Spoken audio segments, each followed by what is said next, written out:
Som. Pessoal, boa noite, sejam muito bem-vindos. Que a graça e a paz seja sobre nós. Se você tem a Bíblia, abra comigo no Evangelho de João, no capítulo de número 2. Evangelho de João, capítulo de número 2.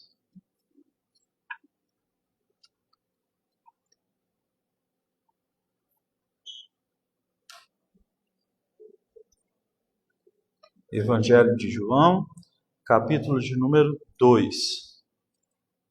Nós vamos ler a partir do versículo 1. Vamos começar uma série hoje falando sobre os milagres de Jesus. João, ele escolheu enfatizar 7 milagres no livro que ele escreveu.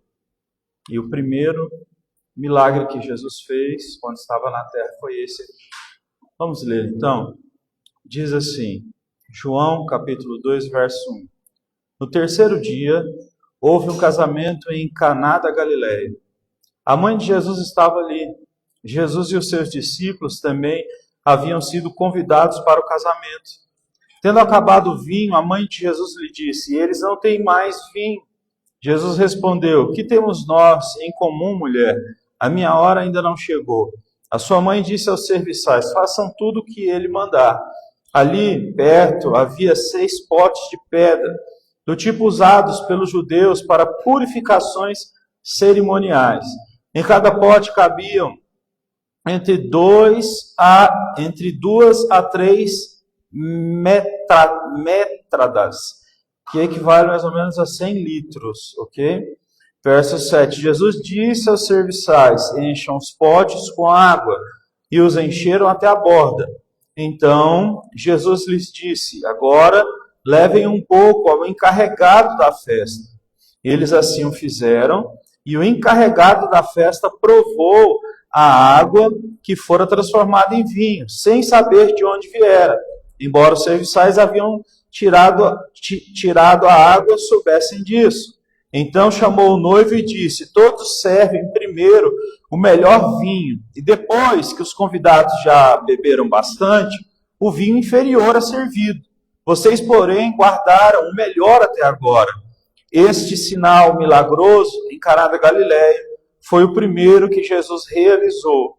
Revelou assim a sua glória e os seus discípulos vieram a crer nele. Vamos orar? Senhor Deus, fale conosco, que nesse dia de hoje a tua palavra acerte no profundo dos nossos corações. Ó Deus, que não seja falado, Deus, o que nós queremos, mas o que nós precisamos. O Senhor é o dono das nossas vidas, nós te pedimos, faça a tua vontade. Ó Deus, nos guia pelo poder do Espírito Santo, derrama sobre nós a tua graça, a tua bênção. Nós queremos, ó Deus, que o Senhor possa cumprir em nós tudo quanto tem prometido. Nós não queremos resistir à tua vontade, como diz a tua palavra, quem somos nós para resistir à vontade de Deus? Deus é o oleiro, nós somos o barro. Por que nós perguntamos, por que o Senhor faz assim? Nós não devemos questionar aquele que é o Senhor dos céus e da terra, e que diz que todas as coisas cooperam para o bem, até as dificuldades que nós, porventura, viemos a viver e sofrer em algum momento da nossa vida. Fala conosco, é o nosso pedido, Senhor Jesus, em nome de Jesus, amém. Amém? Então, caminha comigo aqui dentro da Bíblia para você entender algumas coisas. A infância de Jesus, ela só é citada uma vez no Evangelho de Lucas. E ali ele tinha 12 anos, a Bíblia diz que a família dele estava subindo para Jerusalém, na época da Páscoa, e o texto diz que ele começou a conversar com os mestres da lei ali, a ponto que a festa acabou, os pais iam voltando para a cidade, que eles moravam, Nazaré, e Jesus ficou lá. Deu um tempo, de caminhada, os pais não acharam Jesus, e aí voltaram, desesperados para Jerusalém, e Jesus estava lá no templo, ensinando e debatendo com os mestres. E aí os pais ficavam, meu filho, que isso? Como você faz uma coisa dessa? E aí Jesus disse para o pai e para a mãe dele, para Maria e para José, porventura vocês não sabem que eu deveria estar na casa de meu pai? Se referindo então ao próprio Deus. Maria, desde que Jesus nasceu, ela sabia que era Deus vindo na terra, José também sabia disso. Uma coisa interessante que poucas pessoas sabem, porque Por isso que é importante a gente estudar as Escrituras, procurar mergulhar e se aprofundar nelas. Quando a gente fala de José e de Jesus, e que as pessoas elas falam da profissão que eles tinham, a tendência que nós temos de imaginar é que Jesus e o pai dele eram carpinteiros e que eles faziam mesas assim, né? Faziam mesas, faziam cadeiras também de madeira. Só que não era assim que funcionava. Primeiro que naquela época as mesas elas não tinham, né, altura. Todas as mesas elas eram no chão. As pessoas elas ceiavam, elas comiam, se reuniam com a família no chão. Então era uma mesa que era colocada no chão. E tem outra coisa mais importante. Se você for olhar, isso não é invenção minha, você pode olhar para qualquer estudioso da palavra de Deus. Os textos do Novo Testamento aqui, do começo, que falam de José e de Jesus, e que Jesus herdou a profissão do pai, o termo original, ele está escrito que eles eram pedreiros. A verdade é que Jesus e José, eles mexiam, certo, com algum tipo de pedra para fazer coisas, certo?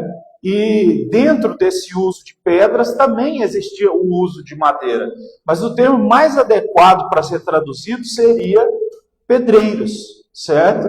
Não pedreiros no sentido de construir, né, somente casas, mas Jesus era mais ou menos isso, certo? Ele era mais ou menos esse cara que fazia coisas, seja na formulação de casas, de cadeiras, de mesas. Então, a gente parando para observar isso, a gente começa a compreender que a gente tem muitos vícios, né, de coisas que a gente cria na nossa cabeça, igual a pessoa de Jesus, né? A gente é viciado em achar que Jesus é aquele homem, né, do cabelo lisinho, que tem os olhos azuis, aquele rostinho meigo, né? E bem provável, né? Bem provável que não. Jesus nasceu ali, né, na Palestina. Então, você vê a característica física dos homens que nascem naquele lugar, são homens com nariz grande, pontudo, né? Jesus era de Nazaré. Nazaré é uma cidade em que os homens sim deixavam o cabelo crescer, mas nem todo homem naquela época tinha um cabelo grande, né? E os olhos, eles eram, né, de forma marcante, preto, castanho escuro, né? E poucos homens tinham uma aparência gentil, uma aparência meio até feminina, igual os quadros que a gente vê pintados a respeito de Jesus. Então isso é para a gente entender que tem muita coisa que a gente cria na nossa cabeça, mas que não é bem assim. Então a gente precisa acreditar mais no que os textos bíblicos falam do que naquilo que a gente imagina. Porque muita gente crê num Deus que ela criou na sua própria mente, não num Deus que de fato existe e que se revelou e a palavra dele fala a respeito dele. Então, eu e você, nós podemos escolher. Ou a gente acredita nesse Deus que é revelado na Bíblia, ou a gente continua com esse tanto de imagem que a gente cria a respeito de Jesus na nossa mente. É igual, por exemplo, hoje em dia está muito na moda falar que Deus ele é amor e que ninguém vai para o inferno. Esses dias eu vi um cara falar, como que Deus pode lançar alguém no inferno? Ele é tão bom, tão amoroso, não existe inferno.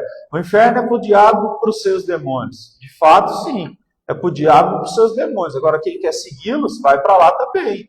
Então, ao mesmo tempo que Deus ele é amor, ele também é justiça. Ele é fogo consumidor, como diz a sua palavra. Então, nós temos que tomar cuidado com essas variantes aí que as pessoas, né, elas criam a respeito de Jesus. Jesus, então, ele vai aparecer, de fato, com 30 anos de idade, certo? Onde ele vai ser batizado ali nas águas, vai para o deserto, e o seu ministério vai começar.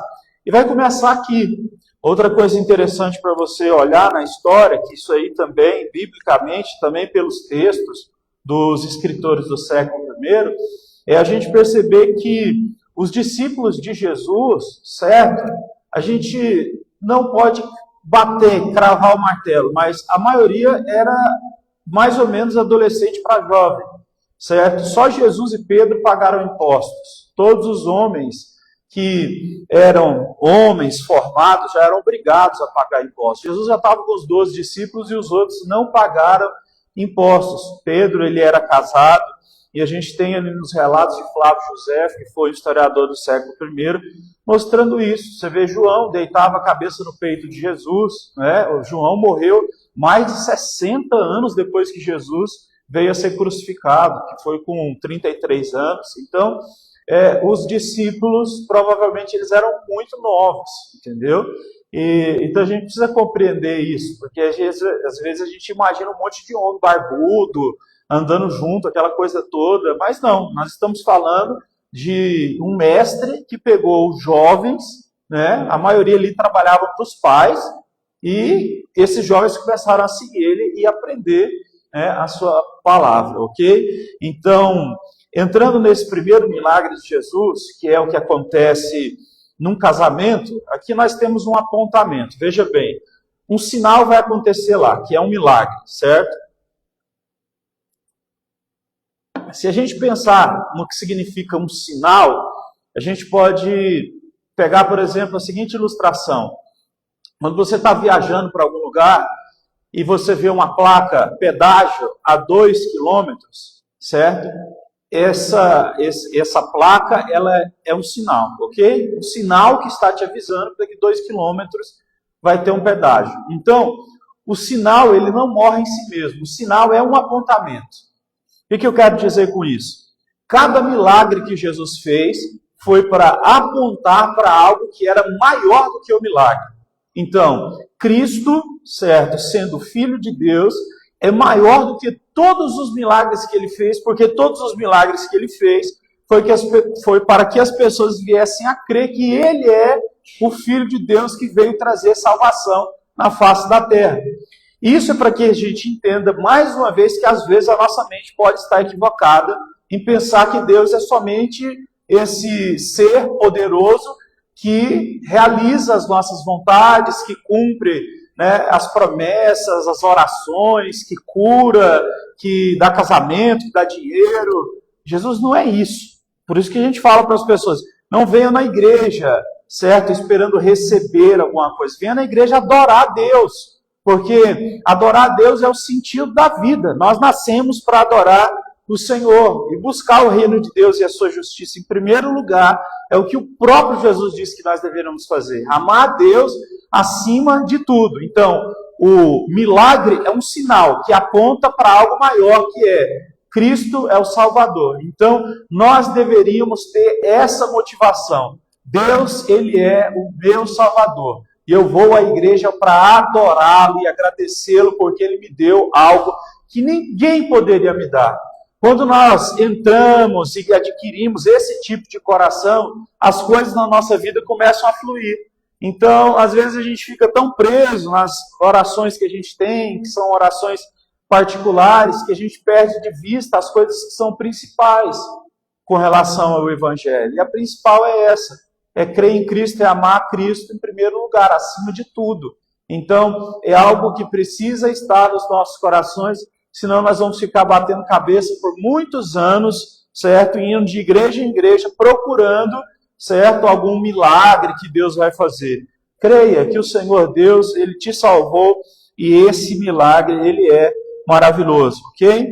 Pois bem, Jesus, quando Ele chega ali na festa, ele, só lembrando, ele nasceu em Belém, a palavra Belém significa casa do pão. Depois os pais dele levaram ele para morar no Egito por 2 anos, porque Herodes queria matar as crianças. Depois eles voltaram para Israel e eles viveram em Nazaré. Jesus viveu em Nazaré até os 30 anos. Nazaré era uma cidade muito estigmatizada, no sentido das pessoas não gostavam de lá. Existiam muitas pessoas mistas, gente que vinham de outros lugares, casavam com judeus, e eles não gostavam disso, não aceitavam isso. Eles queriam realmente que judeus casassem com judeus e preservassem, então, a linhagem deles. E Jesus cresceu ali, nesse lugar, certo? E ele foi chamado para uma festa que estava em Caná da Galileia, que era mais ou menos 15 quilômetros de distância de Nazaré.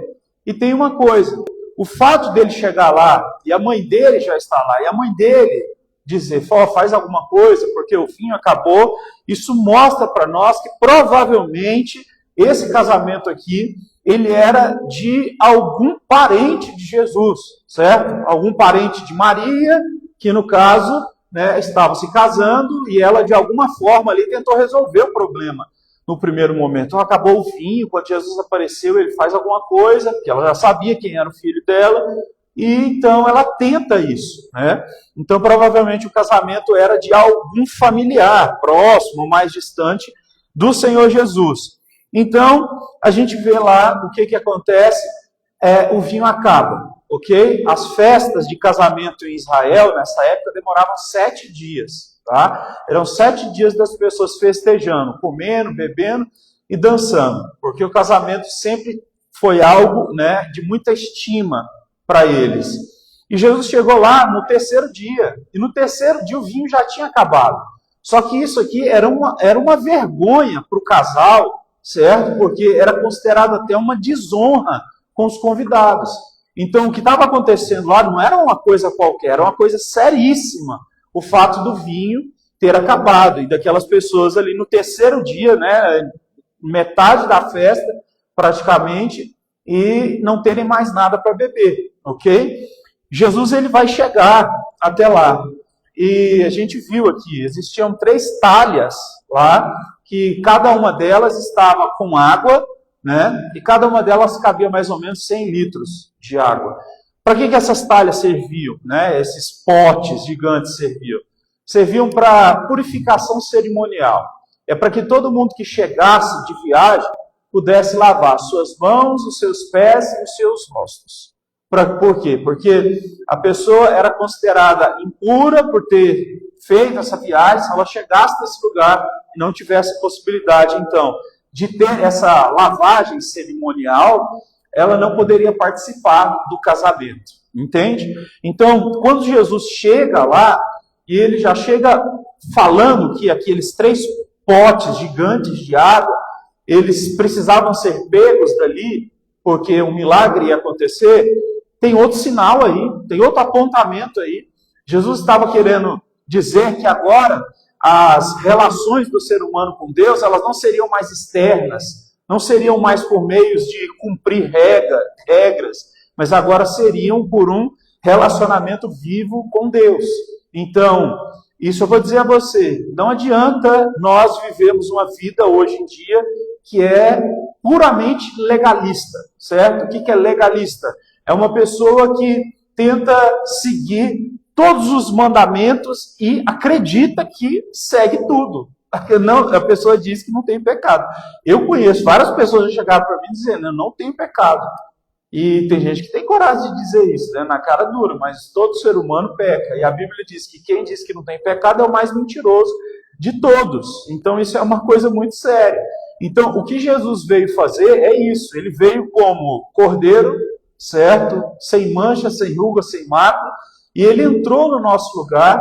Então pela justificação, pela imputação dos nossos pecados nele, que foi pregado na cruz, hoje nós podemos orar a Deus e pedir perdão pelos nossos pecados, abandonar os nossos pecados, e dessa forma nós estamos o quê? Justificados e lavados pelo sangue de Jesus. Nós podemos agora nos aproximar dele, não mais com rituais. Nós não precisamos matar animais, nós não precisamos mais participar de cerimônias ritualísticas como eles faziam para se limpar. A gente não precisa mais usar óleo para ungir os locais sagrados, né? Até para aproveitar de falar, tem algumas pessoas que às vezes vêm aqui na igreja e alguém pergunta assim, às vezes eu fico aqui em alguns momentos e a pessoa vai, pastor, será que eu posso pisar no altar?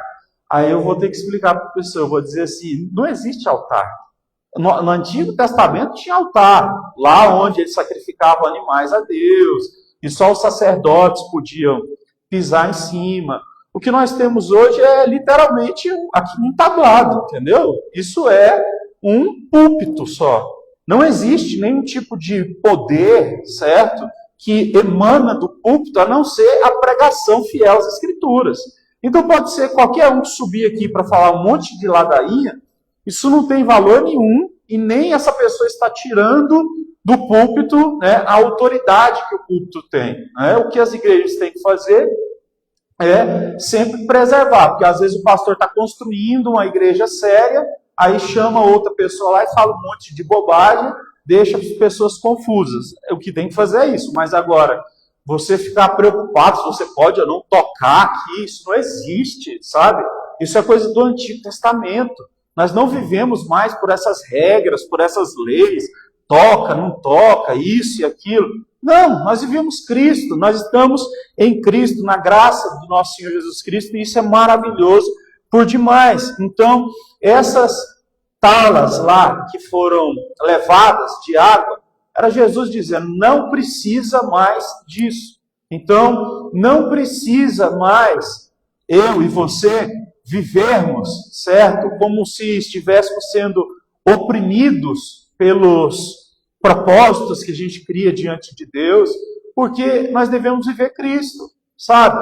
Melhor do que você fazer propósitos e quase morrer de não comer, é como está escrito, né? Abandone o pecado que você tem, que você já sabe que você tem, isso aí é fundamental. Abandone ele, não precisa nem fazer jejum, não. É melhor abandonar o pecado do que fazer jejum e continuar com o pecado. Mas hoje em dia é isso que as pessoas fazem. Então tem várias pessoas que elas entram nos propósitos mirabolantes. Eu vi já pessoas perdendo a saúde por fazer jejuns assim extremamente rigorosos com o próprio corpo físico, mas ao mesmo tempo que faziam esses jejuns, essas orações, as pessoas não abandonavam o pecado. Isaías 58 diz assim, o Senhor dizendo na boca do profeta, porventura de que eu me agrado mais? Que você fique um tempo sem comer, ou que você pare de explorar os mais pobres? Ou que você pare de contar mentiras? Ou que você pare de assassinar as pessoas? Então, percebam o que o texto está dizendo, né? É muito melhor que haja mudança de atitude do que, de fato, algum tipo de propósito ser levantado diante de Deus. Sabe outra coisa que me chama bastante atenção? É o fato de Jesus ter feito seu primeiro milagre dentro de um casamento, sabe? E olha o que eu vou te dizer. O Senhor Deus, Ele não tem compromisso com o namoro. O Senhor não tem compromisso com outros tipos de relação que nem chegaram no namoro. Deus tem compromisso com casamento. É por isso que você não vai encontrar a palavra namoro na Bíblia. Porque o que de fato faz com que Deus esteja no meio da situação para mudar situações complicadas são pessoas que tomam decisão, né? Você vai encontrar na Bíblia noivado, casamento. Jesus vai fazer milagre, casamento. Então, hoje em dia tem muita gente também orando para Deus abençoar namoro. Ok, se esse namoro tem um propósito firme de chegar no casamento, amém. Mas se não, esquece isso. Isso é uma besteira tão grande que vai servir só para machucar você, machucar a outra pessoa, só confusão. Então, o que de fato Deus está envolvido é casamento. Então, assim, infelizmente a gente vive numa geração que as pessoas não querem casar mais. O que eu tenho a dizer? Problema seu, você vai ficar sofrendo. E não tem ninguém que possa fazer nada para você parar de sofrer se você quer viver só de namoro. Porque Deus, Ele chama as pessoas para que elas tenham, né, um compromisso sério. Então isso aqui é algo muito sério. E Jesus transforma a água em vinho, porque o vinho, certo, além de, como eu disse, ser usado em todos os casamentos, né, o vinho era um símbolo de alegria. Amós capítulo 9, no verso 13, fala que o vinho é sinônimo de alegria. Em Isaías 25, no verso 6, diz que é sinônimo de alegria. Diz que no céu nós vamos ceiar com o Senhor Jesus e nós vamos beber vinho, certo? Com o corpo glorificado. Então, outra coisa que a gente precisa entender é, o Senhor Deus, Ele nos disse, usou o apóstolo Paulo para dizer em Efésios capítulo 5, que não é para que nós nos embriaguemos com o vinho, mas que nós nos enchamos do Espírito Santo, ok? Então nós temos que nos encher do Espírito Santo, mas qualquer igreja que você for, que diga para você que beber é pecado, na verdade essa pessoa que está falando isso, elas estão mentindo. Beber não é pecado. Agora, se você quiser beber até cair, o problema é seu. Você não é criança, você tem que o quê? Se sustentar. Porque também tem gente que é um absurdo, tem gente que até hoje vive com pastor tendo que dar ordem que a pessoa vai fazer e não. Tem gente que vem falar comigo, é porque eu queria tanto fazer uma viagem, mas o meu pastor falou que não era de Deus. Eu falei, o que você ia fazer? Não, eu estou de férias, eu ia viajar para descansar. Seu pastor falou que não era de Deus? Quantos anos você tem? Não, tenho 40. Ah, toma vergonha, vai viver sua vida. Não tem esse negócio de pastor controlar a vida dos outros, não. A gente aprende a palavra de Deus para a gente ter autonomia e viver ela. Entende isso? Então, nos casamentos, era 7 dias de vinho. Se alguém desse trabalho lá, alguma coisa ia acontecer. Certamente ia ser colocado para fora, escanteado, mas o vinho continuava ali na festa. E era um símbolo o quê? De alegria. Isso é uma coisa muito séria. O que é a primeira coisa, então, que acontece? É isso, de Jesus ver as talhas lá, só que a mãe dele, a Maria, vai dizer aí logo no segundo verso que nós lemos, no capítulo 2, o seguinte, do capítulo 2, do verso 5. Ela vai virar para Jesus e vai falar, acabou o vinho, faz alguma coisa. É por isso que a gente acredita que, de alguma forma, essas pessoas aqui tinham algum grau de parentesco com Maria, com Jesus. E aí o que Jesus fala? Jesus diz assim para a mãe dele, ô mulher, o que tenho eu contigo? Ainda não chegou a minha hora. Né? Parece até uma forma meio grossa, né? Ele olha para a mãe dele, o que eu tenho contigo? Ainda não chegou a minha hora. Mas não, né? Era muito comum usar essa expressão mulher, quando você estava falando com uma mulher, mesmo que você fosse filho e tal, era comum usar essa expressão, não tem nada disso, a Bíblia diz lá em Lucas capítulo de número 3, que Jesus ele obedeceu amplamente seus pais, seu pai e sua mãe, e ele foi um exemplo nisso. Só que aqui nós temos um problema, e aqui eu quero que você perceba o que acontece na nossa vida muitas vezes. Maria diz assim, faz alguma coisa. E Jesus diz, o que tenho eu contigo? Não chegou a minha hora. É como se Maria estivesse tentando dar um empurrão para que Jesus resolvesse o problema logo. E isso aqui é uma característica nossa, do ser humano. A gente está sempre querendo empurrar Deus para ver se ele age logo, sabe? Meio que pressionar o Senhor, né? E a gente começa até mesmo a fazer umas espécies de chantagem com Deus. A gente vai criando uns pensamentos, umas estratégias assim, que a gente começa até a achar que Deus não conhece tudo que está dentro do nosso coração. E Ele sabe tudo que está dentro de nós. Né? Então não adianta a gente tentar manipular as situações. O Senhor, Ele tem a hora certa de fazer cada coisa.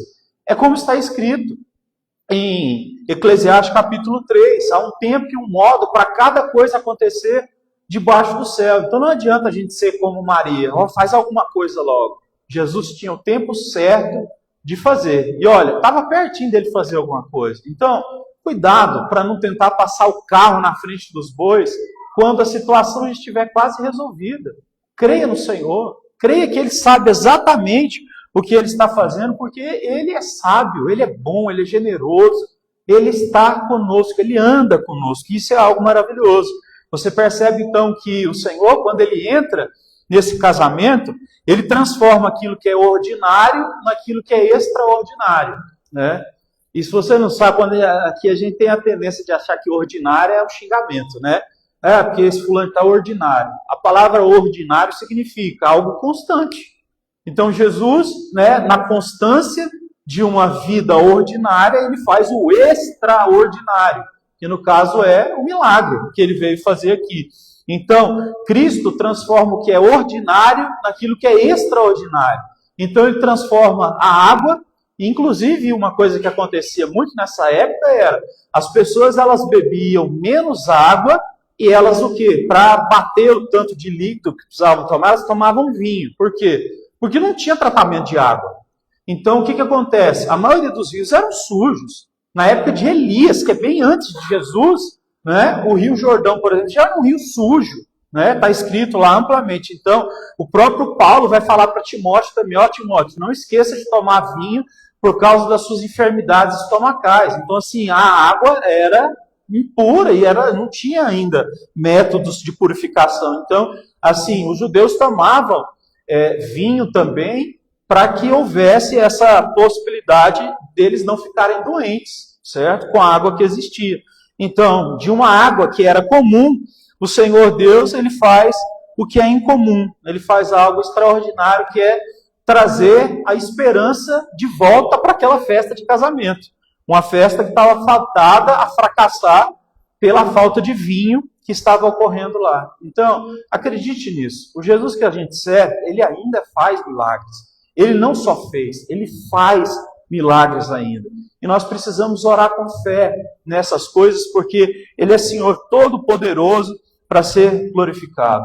Veja bem, a presença de Jesus nesse casamento e em qualquer casamento, ela é essencial, ela é crucial para que as coisas possam dar certo e possam andar bem. Então, Jesus estava presente, e é por isso que não houve vergonha naquela festa. Aquela festa, então, ela não foi uma vergonha porque Jesus esteve ali. Então, isso é importante para que a gente possa viver e sempre orar a Deus pedindo para que em todas as áreas da nossa vida Ele esteja presente, para que o nome dele seja glorificado. Então, houve abundância, certo, de vinho. E o interessante é, o pessoal era esperto desde aquela época, né? Primeiro, eles serviam o melhor vinho. Porque depois que as pessoas começavam a perder um pouco a capacidade de degustação, eles serviam um vinho com uma qualidade menor, né? Só que o que aconteceu? Jesus, quando ele transforma a água em vinho, ele até manda com que aqueles homens que carregavam aquelas talhas fossem até o mestre lá, o mestre da sala lá, que ficava, né, responsável pela comida e pela bebida. E quando ele experimenta o vinho, ele diz: mas que loucura é essa? Vocês deixaram o vinho melhor para depois, no meio da festa, que as pessoas já estão perdendo mais a capacidade de degustar o vinho. Mas é porque foi o que Jesus fez. O que Jesus faz é maravilhoso, é completo. Jesus atua de uma forma perfeita. Então, a presença de Jesus, ela é indispensável e a gente deve orar para que ela esteja em toda a nossa vida, na nossa vida pessoal, na nossa vida profissional, no nosso casamento, na nossa vida social. A gente todos os dias tem que orar para que isso aconteça, porque se isso não acontecer, nós estamos muito, muito mal. Sem Deus nessa vida, é praticamente impossível viver. As pessoas podem, sabe, ir tentando, mas não dá para viver, sabe? É o que a Bíblia diz. Existem os espíritos que são vivificantes e as almas sobreviventes. Quem não tem Cristo é uma alma que sobrevive, sabe, aos trancos e barrancos. Agora, em Cristo nós somos um espírito vivificante. Nós somos renovados internamente todos os dias. Por isso que a palavra de Deus, ela vai dizer para nós que por fora a gente envelhece, mas por dentro, todos os dias, nós somos renovados por Deus, pela graça dele que está em nós. A quarta coisa que a gente vê nesse texto aqui de forma clara é: Jesus chegou ali e pediu para que as pessoas fizessem uma coisa, que era obedecer. Porque a obediência, ela gera milagres. E isso nós nunca podemos deixar de explicar na igreja, certo? Porque é igual eu estou te falando, hoje em dia, infelizmente, a igreja virou um lugar onde as pessoas tentam fazer de tudo para ter a igreja cheia, para que aquilo ali possa girar, certo? Virou uma espécie de comércio. Então, você vai na igreja para você cantar as músicas que você gosta e que você chora, para você ouvir as palavras que você quer, que vão fazer bem para a sua autoestima. Então, assim, é tudo contrário da palavra de Deus, isso, ok? E o que acontece? Essas igrejas não ensinam que pecados que nós possuímos, a gente tem que confessar e abandonar. Então, eles não ensinam obediência. Só que a obediência é que gera bênção. Porque em Isaías 59, no verso 2, diz que os nossos pecados fazem divisão entre nós e Deus, certo? Então, quando nós escolhemos nos agarrar a um pecado e não soltar ele, nós estamos separados de Deus, com relação à pessoa do Senhor e ao que ele vai fazer também. Deus nunca vai nos apoiar em alguma coisa que nos afasta dele, entende? Isso é muito sério, porque o que eu estou querendo dizer é que você pode ir num lugar maravilhoso, que vai fazer você chorar, você cantar, mas se isso não gera no seu coração um desejo de se aproximar mais de Jesus e de obedecer Ele, o tempo que você passou nesse lugar, você quer chamar de igreja, clube, sei lá o que seja, é em vão, porque nós somos chamados para obedecer. E foi o que Jesus falou para aqueles homens: ó, pegue aí essas vasilhas aí e faça o que eu estou mandando, certo? E eles pegaram as vasilhas, e Jesus realmente fez um milagre. Então teve que acontecer um ato de obediência para que houvesse o sobrenatural. Então, obediência na prática, ela é um espaço para o mover de Deus, para o mover sobrenatural de Deus. Então, por que não existe tanto milagre hoje em dia? Porque falta obediência. Porque faltam as pessoas obedecerem a Jesus. Então, assim, é uma vergonha. O que você vê na internet hoje em dia, certo? Os vídeos de pregação que tem mais visualizações é assim: Deus te ama e Ele vai te abençoar. As chaves, já estão vindo chaves para a sua mão. Estou vendo chaves de ouro chegando na sua mão. Estou vendo chegando bênçãos. Tem um anjo voando aqui na igreja com a bandeja na mão para te entregar milagres. Às vezes as pessoas, elas vêm falando isso, falam isso, pastor, não tem fé. Eu tenho fé, e muito. Eu só não acredito naquilo que não está na Bíblia. Nessas invenções de moda aí, que o povo vai na igreja, vê tudo, vê anjo, vê demônio, vê tudo. Mas a vida nunca muda lá fora. Sempre a mesma coisa. Então, está errado isso. Obediência gera bênção. E nós é que temos que fazer essa autoavaliação. Paulo disse, ninguém pode obrigar ninguém a tomar ceia. Cada um avalia a si mesmo para ver, então, se está apto para tomar a ceia. Então, a gente tem muito essa questão de transferir responsabilidade. O pecado já nasce com isso, né? Com Adão jogando a culpa em Eva. Senhor, eu pequei, comi do fruto, porque foi a mulher que o Senhor me deu. A mulher diz, foi a serpente aqui que estava aqui e me tentou. Então, assim, ninguém reconhece o que faz. Sempre a culpa é do outro. Aí você vê Jeremias em Lamentações 3:39, ele vai dizer, do que se queixa o homem? O ser humano só se queixa dos seus próprios pecados. A verdade é que qualquer coisa na nossa vida, por mais difícil que seja, certo? Ela não é culpa de ninguém. Deus é soberano. Se Ele nos permite viver alguma coisa, ainda que pareça que é alguma pessoa que nos prejudicou, Deus está por detrás disso, para fazer algo que seja muito maior do que aquilo que a gente enxerga no momento. Entende? Então, creia nisso, obedeça o Senhor, para que haja esse espaço para o nome de Deus ser glorificado.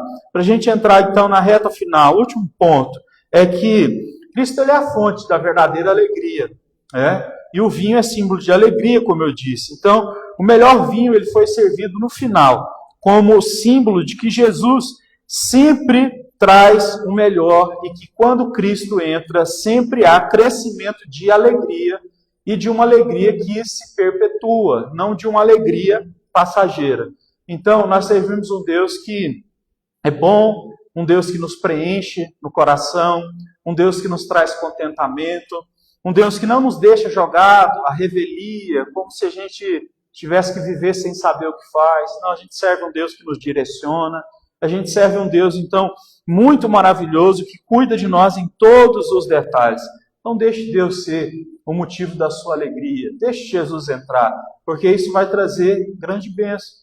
Muita gente poderia pensar que o fato de Jesus ser chamado para aquele casamento seria uma coisa ruim, porque, Jesus vir aqui vai estragar a alegria de todo mundo, vai ficar olhando, vai ficar julgando, isso e aquilo, eu não vou chamar ele para a festa não, porque senão ele vai ficar só julgando. Mas não, Jesus entrou lá e ele trouxe alegria maior do que já tinha, porque servir a Deus é sinônimo de alegria. Então é por isso que eu estou dizendo, olha, o fato de eu dizer a você, você tem autonomia para avaliar o que eu estou pregando, para ler a Bíblia e ter a condição de interpretar ela da forma correta, certo?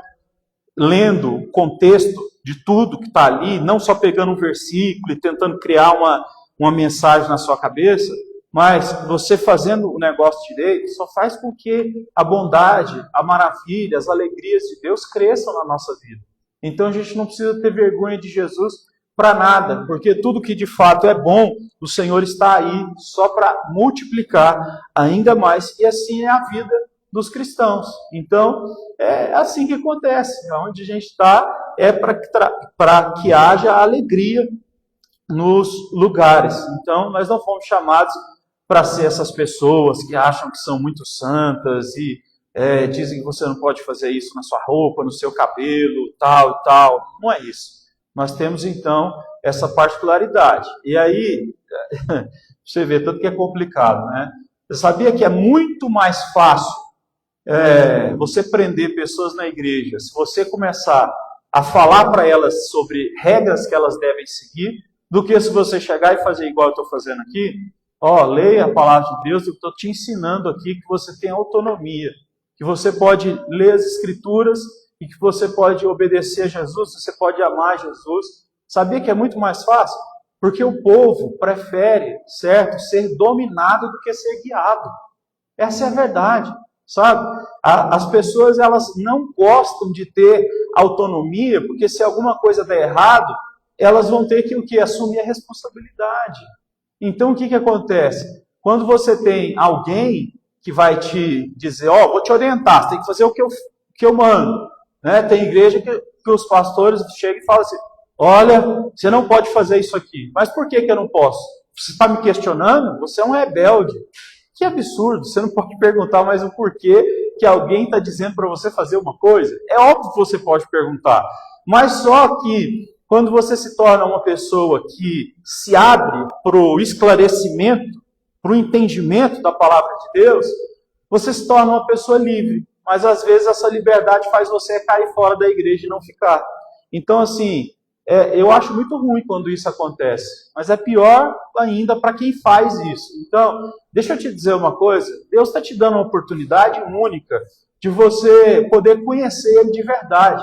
Sem esse negócio de legalismo, pressão externa, lei cerimonial, não pode tocar no altar de Deus, não pode tocar na arca de Deus, tem que passar naquele lugar e receber a oração para ser abençoado.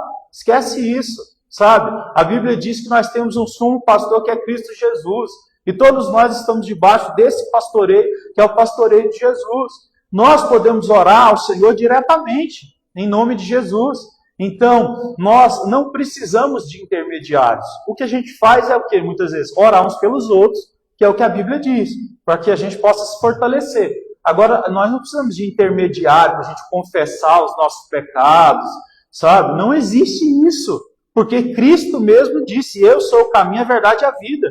Só tem um que liga vocês ao Pai, sou eu. O apóstolo Paulo vai dizer, né? Só há um mediador entre Deus e os homens, Cristo Jesus. Então, viva dessa forma, seja alegre, certo? Pela graça, pela liberdade que Jesus te deu. Foi o que ele falou, foi para a liberdade que eu vos libertei.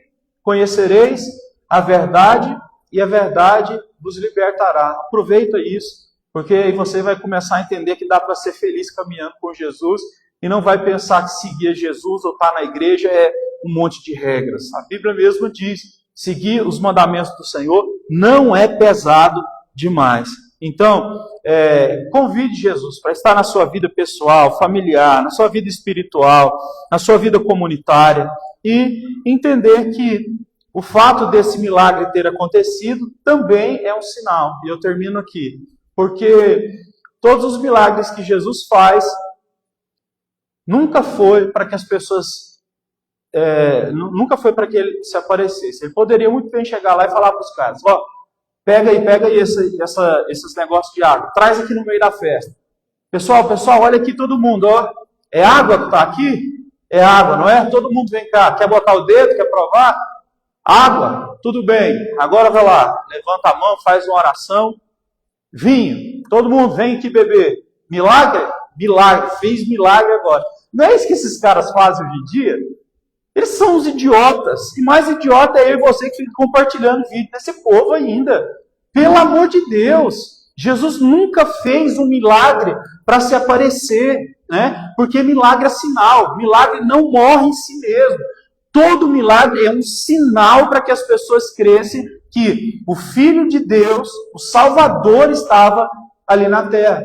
Tanto é que depois disso ele não vai ficar lá. Então, a última palavra é: Jesus fazer milagre é uma esperança escatológica, é uma esperança do final dos tempos, de que nós podemos confiar num Deus que está preparando um grande banquete para nós. É isso que a Bíblia diz. A nossa ida para os céus é uma ida onde nós vamos cear, e haverá um grande banquete para todos aqueles que seguiram o Senhor e que o amaram, e ali nós vamos festejar, nós vamos comer, nós vamos beber, e será algo maravilhoso que nós vamos viver na eternidade. Então, Jesus se manifesta ali também como a esperança de que ele viria mais uma vez, porque primeiro ele veio para morrer pelos nossos pecados, a segunda vez ele virá para nos levar com ele e para punir aqueles que escolheram viver uma vida de pecado. Então, que o Senhor nos abençoe nesse dia e que você e eu possamos entender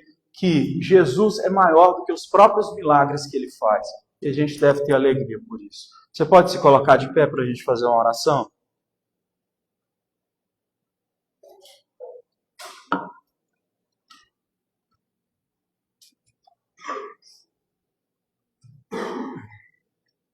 Vamos orar então. Feche seus olhos, por favor. Senhor, nosso Deus e Pai, nós oramos a Ti, ó Deus, nessa noite, te agradecendo porque o Senhor faz coisas maravilhosas, sobrenaturais na nossa vida e na nossa história. Toda honra e toda glória seja dada ao Senhor. Obrigado pelo milagre que o Senhor, ó Deus, deixou para nós registrado aqui em João.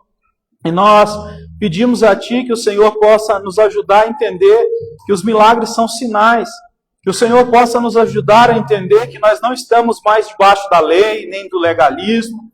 Nós estamos no tempo da graça. Mas isso não significa que devemos pecar, porque a graça está sempre aí.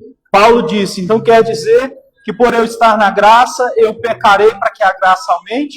E ele diz, de forma nenhuma, porque o Senhor nos chama para obedecê-lo. Porque todos aqueles que foram chamados pelo Senhor obedecem a sua palavra. O Senhor veio trazer, Jesus, aquele casamento vinho. O vinho que era o símbolo de alegria, como já estava profetizado pelos profetas no Antigo Testamento. Obrigado porque o Senhor é aquele que liberta a nossa mente e o nosso coração de falsas visões que nós temos sobre o Senhor e sobre o Evangelho. Ajuda-nos a enxergar o Senhor como a sua palavra diz que o Senhor é. Nós não queremos criar um Deus à nossa imagem e à nossa semelhança. Nós queremos servir ao Deus que nos fez à imagem e à semelhança dele. E o Senhor é esse Deus. Por isso nós colocamos o nosso coração em Ti e pedimos que essa alegria venha sobre nós, assim como o vinho esteve naquela festa. Nós pedimos a Ti, não nos deixe tropeçar. Nós não queremos também passar o carro na frente dos bois, como Maria estava tentando. Obrigado porque o Senhor faz o extraordinário em momentos que tudo parece que vai acontecer de forma normal. Obrigado por o Senhor estar sempre conosco, porque o Senhor é essencial. Opera milagres na nossa vida. Nos ajude a Te obedecer e a saber o que temos que fazer nessa altura da nossa vida para que as coisas aconteçam. Nos encha de alegria, Senhor. Que a alegria do Senhor nos torne cheios, ó Deus, da Tua presença. Muito obrigado. Cuida de todas as áreas da nossa vida. A vida espiritual, pessoal, familiar, da nossa vida comunitária, da nossa vida, Senhor Deus, sentimental. Em todos os aspectos o Senhor seja glorificado. Senhor, nós queremos Te louvar nesse momento, Te agradecendo pela Tua santa palavra, em nome de Jesus. Amém. Vamos cantar um hino?